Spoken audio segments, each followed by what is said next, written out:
Thaís, boa tarde. Boa tarde, Denise. Bom, Thaís, já se esperava, depois da divulgação do PIB do terceiro trimestre, uma melhoria das projeções quanto ao desempenho da economia. Você partilha desse otimismo maior?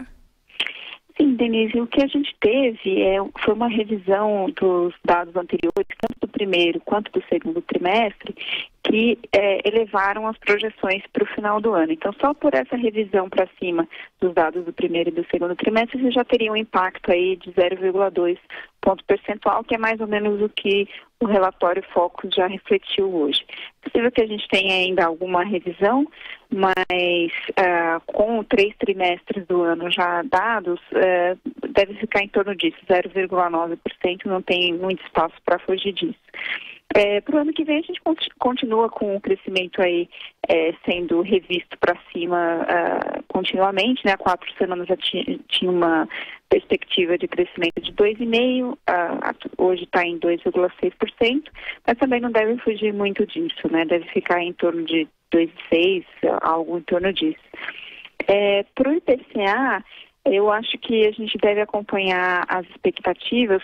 A gente vai ter nessa semana a divulgação do IPCA relativa a novembro, e como a gente teve a queda da bandeira tarifária de energia elétrica, né, que passou de vermelha patamar 2 para vermelha patamar 1, provavelmente essas expectativas aí de inflação em torno de 3% por esse ano podem até cair um pouco mais na semana que vem, ficando aí abaixo do piso da meta, que é 3%.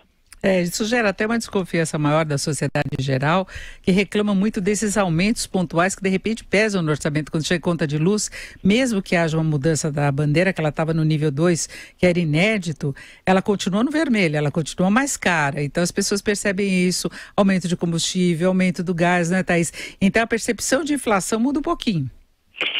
Nesse ano, às vezes, a gente teve uma queda importante da inflação de alimentos, né? A gente teve até retração dos preços de alimentos no ano, mas, por outro lado, a gente teve um aumento forte de preços de administrados, principalmente combustíveis, aumento de impostos sobre a gasolina, né? E seus efeitos aí sobre a cadeia.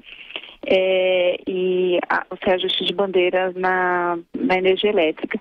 Infelizmente, a gente precisa desses reajustes de bandeira tarifária justamente para adequar o consumo quando a gente tem falta de chuva, né? E aí isso prejudica os reservatórios, que é uma maneira de sinalizar para os consumidores que a energia de fato está sendo mais cara na geração, e aí é o momento de economizar. Pelo menos você não vai acumulando dívidas com o setor energético que cedo ou tarde acabam sendo pagas ou via tarifa ou via tributação, né? Então é um sistema que pelo menos traz esse benefício de sinalizar exatamente quando você deve economizar, porque a energia está sendo mais cara, e quando você não precisa, né? E, Thaís, há pouco nós estávamos falando da situação da reforma da Previdência, se poderá haver quórum ou não para votação este ano. Você acha que essa questão especificamente pode interferir nesse crescimento maior que é previsto no mercado no ano que vem, em 2,6%? Eu acho que a questão da reforma da Previdência, ela vai se colocar cedo ou tarde, né? Então, se a gente tivesse uma solução ainda que fosse menor do que inicialmente proposta já nesse ano, você entraria para o ano que vem e para um processo eleitoral com uma certa tranquilidade. Se você não tiver nada aprovado esse ano, vai ficar uma carga muito grande para o presidente, que será eleito no ano que vem, para realizar uma série de ajustes a partir de 2019. Porque daí em 2019, de fato, a gente vai ter que enfrentar essa questão da reforma da Previdência. Então, o que você pode ter é uma oscilação maior da confiança, a depender dos candidatos que vão se apresentar, das propostas que eles vão apresentar, e aí você pode ter uma volatilidade maior. Pode acontecer de você ter a postergação de alguns investimentos, mas de uma maneira geral o quadro é de você ter uma retomada no ano que vem do consumo.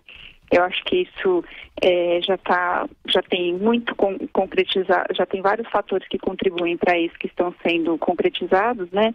A melhora da massa salarial, do emprego, do crédito, tudo muito lentamente, mas você começa a ter esse registro.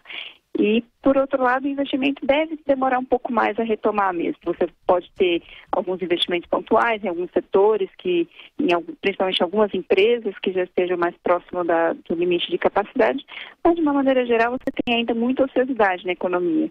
Então, acho que esse crescimento de 2,5%, 2,60% já tem um bom caminho dado aí para o ano que vem. Se você tiver uma retomada mais forte de investimentos, aí você pode ter uma surpresa aí mais próxima de 3%. Agora, Thaís, para fecharmos, com base nesses dados todos, fica garantido praticamente que vamos ter a redução da taxa básica de juros para 7% na reunião dessa semana do Copom. Isso. A gente tem um quadro de inflação muito tranquilo, né, e com os nossos mecanismos iniciais para o próximo ano trazendo uma contribuição positiva para a inflação. Então, acho que já está bem dado que a gente deve ter essa redução.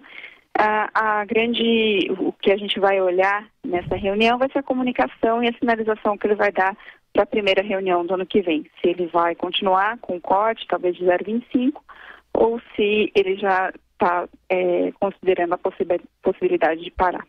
A maior expectativa dessa reunião é exatamente essa, o recado do Copom em relação aos futuros passos da política monetária, né? Exatamente.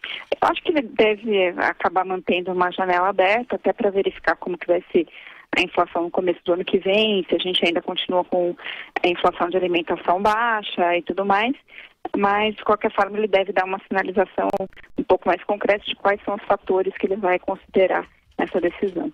Conversamos com a Thaís Zara, que é economista da Rosenberg Associados. Thaís, muito obrigada, uma boa tarde. Eu é que agradeço, Denise, boa tarde.